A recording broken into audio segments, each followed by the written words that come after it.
100 रोटी वाला ससुराल। सुनो जी, मुझे तो शीतल की बड़ी फिक्र रहती है। उसका ध्यान तो बस घर के बाहर दोस्तों के साथ घूमने फिरने में ही रहता है। उसे कुछ बोलो तो एक नहीं सुनती। मैं तो कहती हूँ इसकी जल्दी शादी वादी करवा दो, वरना लड़की हाथ से निकल जाएगी। तुमसे ज़्यादा चिंता है मुझे शीतल की शादी की। कल ही वो रामपुर वाले मौसा जी को फ़ोन भी किया था। बता रहे थे एक लड़का है नज़र में। उनका अपना घर है और लड़का भी अच्छा है। अरे तो फिर बस बात चलाओ ना, एक बार देखे तो सही लड़का और घर बार कैसा है। कौन से लड़के की बात चल रही है यहाँ? तुम्हारी शादी की बात चल रही है बेटी। अब तुम्हारी शादी की उम्र हो रही है तो लड़का तो देखना पड़ेगा ना। उफ़ो, मुझे अभी नहीं करनी शादी वादी। ये तो मेरे खेलने कूदने के दिन है। बहुत खेल कूद ली तुम। अब घर के काम धाम सीखने की कोशिश करो, समझी? ससुराल जाकर हमारी नाक मत कटवा देना। सब्जी काटनी तो आती नहीं इसको, तो नाक ही कटवाएगी। अरे मैं इसे शादी तक अच्छे से सब सिखा दूंगी। आप तो बस उस लड़के से इसकी शादी के बाद चलवाओ। कुछ दिनों बाद कुणाल और उसकी माँ शीतल को देखने घर आते हैं। कुणाल दिखने में बड़ा ही स्मार्ट होता है। शीतल तो उसे देखती ही रह जाती है। देखो जी, हमारी कोई डिमांड तो है नहीं, बस हम चाहते हैं कि लड़की घरेलू हो, घर के सारे कामकाज संभाल ले। अब आपके परिवार में तो बस 3 ही लोग हैं, पर हमारा तो खूब भरा पूरा परिवार है। बाकी हमें लड़की के घूमने फिरने दोस्तों से मिलने से कोई दिक्कत नहीं है। घर का काम करने के बाद जो चाहे सो करे। अरे वाह, ये तो इतने बढ़िया लोग हैं। लड़का भी इतना स्मार्ट है और ऊपर से इन्हें मेरे घूमने फिरने से भी कोई दिक्कत नहीं है। हे भगवान, तूने तो बिना मांगे ही मुझे सब दे दिया।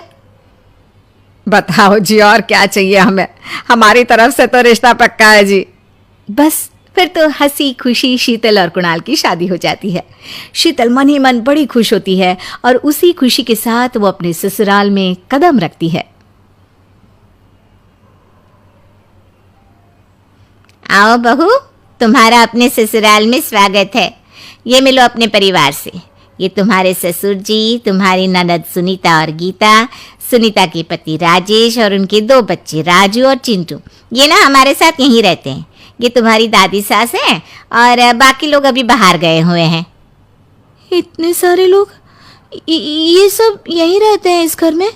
अरे अभी तो मेरे देवर देवरानी और उनके 3 बच्चे यहाँ नहीं है। उसके मायके में भी शादी थी ना, तो बस वहीं गई है। कल तक आ जाएंगे। हे भगवान, ये घर है या धर्मशाला? ये सब एक साथ इस घर में कैसे रहते हैं? मुझे तो पता ही नहीं था इनका इतना बड़ा परिवार है। अब समझी कि कोई डिमांड क्यों नहीं की इन्होंने। ये सब चाल चले मेरे साथ। अरे बहू, खड़े खड़े क्या सोच रही हो? चलो अपने कमरे में जाकर आराम करो। जी माँ जी। अगले दिन शीतल का ससुराल में पहला दिन होता है। शीतल रसोई में जाकर सबके लिए खीर बनाने लगती है। तभी उसके ननद सुनीता आती है। अरे वाह भाभी, आज क्या बना रही हो? बस दीदी, आज वो पहली रसोई है ना, तो खीर बना रही थी। अरे भाभी, ये खीर वीर रहने दो। घर में 4 लोगों को शुगर है और कुछ लोग मीठा ही नहीं खाते। आप ना सीधा खाना ही बना दो। क्या फ़र्क पड़ता है मीठा बने या नमकीन? बस बहू के हाथ की पहली रसोई होनी चाहिए ना। जी दीदी, तो फिर मैं खाना ही बना देती हूँ। आप बता दो खाने में क्या बनेगा? बस सिंपल सी कोई सब्जी बना दो, जैसे आलू गोभी या आलू मटर, और उसके साथ रोटियां सेक दो। हमारे परिवार में अब तुम्हें मिलाकर पूरे 20 लोग हो गए हैं। 15 बड़े और 5 बच्चे। बड़ों की 6 और बच्चों की 2 के हिसाब से रोटी बना देना। चलो मैं चलती हूँ, सब देख लेना। हाँ, बड़ों की 6 रोटी मतलब कि 15 लोगों की 90 रोटियाँ, और बच्चों की 2 रोटी मतलब 5 बच्चों की 10 रोटियाँ। 90 और 10 मतलब कुल मिलाकर 100 रोटियाँ। हाय, मैं तो मर गई। 100 रोटी अकेले कैसे बनाऊंगी? माँ, ये तुमने मेरी शादी कहाँ कर दी? शादी से पहले तो मैंने कभी 4 रोटी से ज्यादा नहीं बनाई। शीतल एक बड़ी सी परात में 100 लोगों के हिसाब से आटा निकालती है और उसे गूंथना शुरू करती है।